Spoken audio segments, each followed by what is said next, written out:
So a group of my friends, there was 4 of us, decided we would just go. And of course, he often says that there's a lot of people back then that said, oh, you know what, I want to come with you to see what you do over in Palestine. He said, but nobody could get any funding, so nobody turned up. And we sort of rocked up in Jerusalem and go, here we are. And so I think he was forced into accommodating us, but it was obviously worth it all these years later.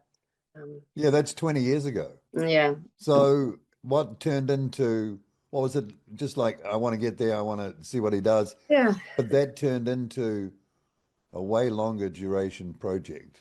Yeah, well, life gets in the way. And of course, it's not like going down to Rotorua, it's the other True. side of the world.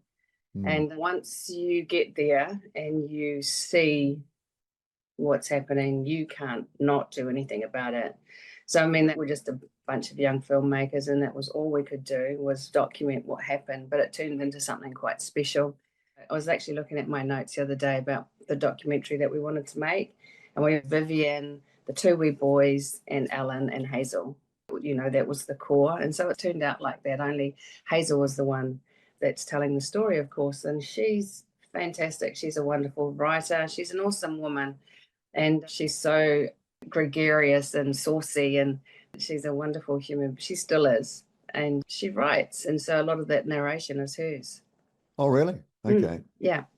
What was the issue with funding? Because this seems like a really good story, Kiwi story. So I'm surprised that there were issues there. Well, back in the day, sort of and it continued on. They sort of said nobody cares about old people, nobody cares about Palestine, and nobody cares about Palestinian children. And we sort of, we care. So we just did it as we Wait on, who's saying that no one cares about old people? Are these institutional? Yeah. How cynical is that?